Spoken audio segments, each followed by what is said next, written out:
Assalamualaikum warahmatullahi wabarakatuh.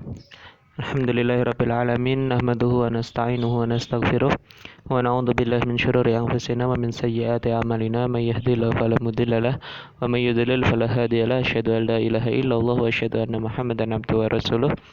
Subhanaka la ilma lana illa ma 'allamtana innaka antal alimul hakim. Allahumma shalli wa sallim wa barik ala sayyidina Muhammadin. Amma ba'd. Mas Mbak sekalian, kelas 12 program keagamaan yang saya banggakan.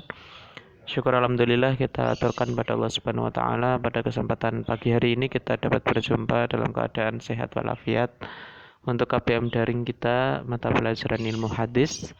Sebuah nikmat yang harus kita syukuri yaitu dengan mengucapkan hamdalah secara lisan kita, atau kemudian kita juga harus untuk mengamalkannya atau mensyukuri dengan anggota badan kita berupa belajar dengan sungguh-sungguh. Mas-mas sekalian, di kesempatan kali ini kita akan lanjutkan materi kita untuk mata pelajaran ilmu hadis. Kita masuk subbab kelima, yaitu berkaitan dengan adalatus sahabah, keadilan para sahabat. Nah, jadi di kesempatan sebelumnya kita sudah membahas tentang definisi sahabat, kemudian tingkatan-tingkatan sahabat, dan seterusnya. Sampai hari ini kita akan membahas tentang adalatus sahabah, keadilan para sahabat.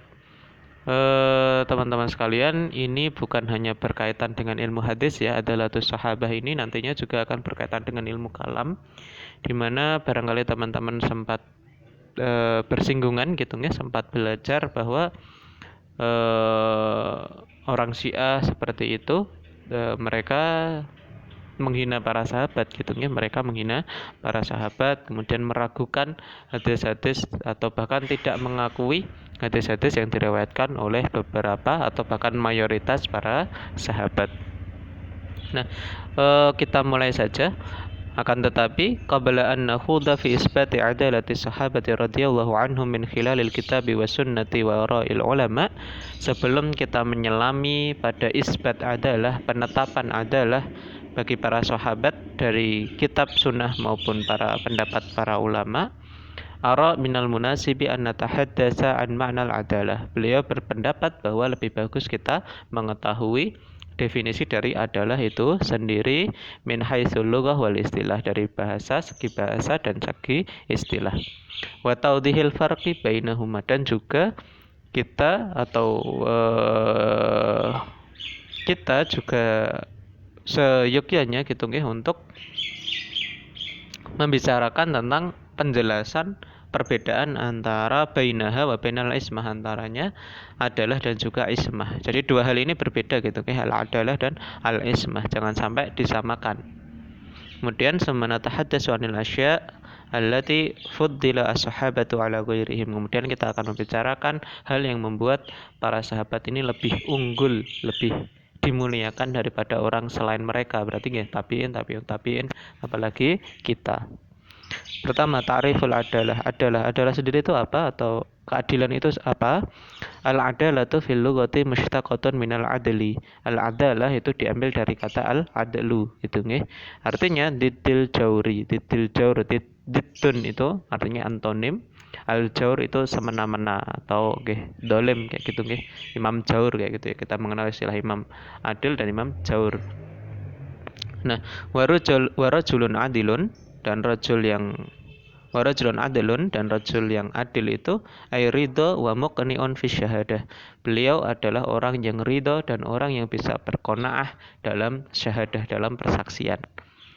Wa ta'dilu syai', dan istilah ta'dilu syai' itu taqwimuhu, adalah pengukurannya itu gitu ya. Taqwimu syai', pengukuran syai' tadi itu, atau pelurusan syai' itu tadi. Jadi qawwama gitu nggih, dari qawwama yuqawwimu. Kemudian ta'dilus syuhudi, kemudian istilah ta'dilus syuhud ay taqulu innahum udul, adalah ungkapan untuk taqulu, Anda mengatakan innahum udul, bahwa mereka para syuhud ini, para orang-orang saksi ini, para saksi-saksi ini adalah orang yang adil gitu nggih. Jadi innahum ay inna asyuhuda udulun gitu nggih. Jadi para saksi-saksi ini orang yang adil, itu ta'dilus syuhud. Ala kulli hal itu definisi secara lughah gitu nggih, artinya didul jaur gitu aja. Kemudian wal adalah fil istilah, adapun adalah dalam istilah adalah Ar-Rafah Ibnu Hajar. Ibnu Hajar mendefinisikannya sebagai innaha malakatun tahmilu ala mulazamati taqwa. Adalah malakah gitu, suatu hal yang kita miliki, suatu hal yang dimiliki oleh seseorang, tahmilu ala mulazamati taqwa, yang membawa kita kepada terus-menerus bertakwa gitu nggih. Wal muradu bit taqwa, dan yang dikehendaki dengan takwa di situ adalah ijtinabul a'mali sayyi'ah min syirkin aw fiskin aw bid'atin, yaitu menjauhi segala amalan-amalan keburukan dari kesyirikan fisik yaitu dosa besar atau dosa kecil berturut yang terus menerus gitu nggih, au bid'atin, dan kebid'ahan dalam artian bid'ah usul dalam usuluddin ya. Misalkan nggih Allah mengatakan Allah itu tiga, seperti itu ya. Nah, itu bid'ah usuluddin tentunya nggih. Untuk bid'ah yang bukan usuluddin, untuk bid'ah yang syar'i, untuk bid'ah, nah seperti itu masih tentu bukan sebuah kebid'ahan yang dimaksud dalam kesesatan gitu nggih. Wala'alla hadha ta'rifa huwa al-mukhtaru 'inda ulama'il hadis, dan barangkali ta'rif ini yang paling tepat, yang paling terpilih, yang paling bagus di antara para ulama hadis. Kemudian fal adalatu bihadzal mangduri la ta'ni an takuna al-insanu ma'suman. Kemudian adalah dari sudut pandang ini tidak berarti bahwa manusia itu maksum, manusia itu atau para sahabat itu maksuman ya, terbebas dari dosa. Jadi maksum itu terbebas dari dosa ya, ismah. Wa nahnu la nuridu an nasila bi sahabati ila martabatil ismah. Kita tidak ada keinginan untuk menyambungkan para sahabat dengan tingkatan ismah. Kita tidak mengatakan sahabat itu maksum gitu nggih. It la yajuzu lana an nad'iyya li ghairil anbiya'i alaihi wassalatu wassalam. Nah, kita tidak boleh mengatakan ismah gitu, kita tidak boleh mengklaim ismah atau maksum selain kepada para nabi alaihi wassalatu wassalam. Seperti itu. Jadi adalah sahabat itu tidak sama dengan ismah. Ismah itu tidak artinya tidak melakukan sebuah perbuatan dosa gitu. Kalau ada sebuah kesalahan yang dilakukan oleh nabi atau rasul, itu biasanya untuk menjelaskan syariat, bukan kesalahan yang berdosa gitu nih, tapi untuk menjelaskan syariat. Salah satu contohnya saya masih ingat nih ketika belajar di Yaman. Salah satu contohnya adalah kisah Nabi lupa rakaat sholat gitu nih. Nabi lupa rakaat sholat asar ketika itu. Beliau sholat 2 rakaat kemudian salam, kemudian ditegur oleh salah seorang sahabat namanya Dalyadain gitu nggih, namanya Dalyadain, kunyahnya Dalyadain. Kemudian ditegur seperti itu, wahai Nabi, apakah Anda memang sengaja mengqashar sholat atau Anda lupa gitu nggih. Terus kemudian Nabi cross check, bertanya dulu ke para sahabat yang lain gitu nggih, loh benar tak yang dikatakan Dalyadain gitu ya. Jadi ini syawahidnya cukup banyak gitu nggih, selain bahwa Nabi itu bisa juga salah, bisa juga lupa, tapi bukan berarti itu berdosa, tapi sebagai bentuk pensyariatan. Yang kedua, ketika kita mendapatkan suatu kabar, kita perlu juga untuk meng-cross check-nya gitu nggih. Ketika di cross check ternyata benar gitu nggih. Beliau cuma sholat 2 rakaat, maka Nabi menambahi 2 rakaat, kemudian sujud syahwi, baru kemudian salam. Nah, dari situ kita bisa belajar bahwa Nabi itu juga bisa salah, bisa juga lupa, tapi tidak dalam rangka sebagai sebuah dosa gitu ya, kan, tetapi sebagai sebuah pensyariatan hukum seperti itu. Nah, berbeda dengan para sahabat.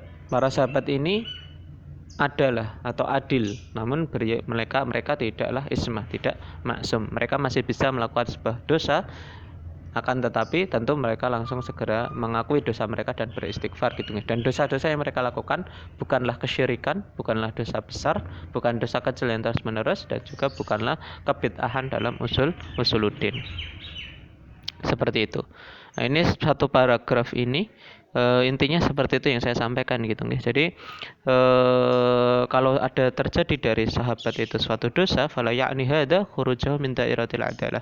Bukan berarti mereka keluar dari keadilan atau adalah mereka gitu ya, tidak keluar.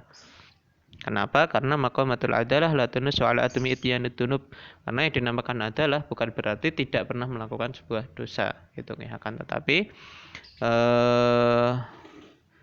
tidak melakukan yang tadi gitu ya, syirik, fisik dan juga bid'ah.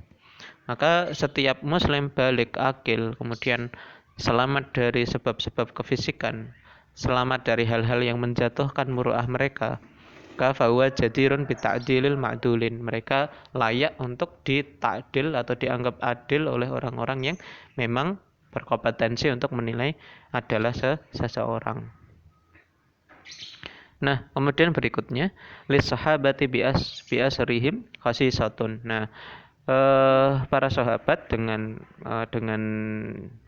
jalan mereka seperti itu gitu nggih. Mereka memiliki kekhususan gitu ya. Wa hiya annahu la yus'al an adalati ahadim minhum. Tidak perlu ditanyakan, tidak ditanyakan tentang keadilan salah seorang dari mereka. Wadhalika amrun musallamun bihi 'indal ulama. Dan ini adalah perkara yang sudah diterima gitu ya oleh jumhur ulama, mayoritas ulama.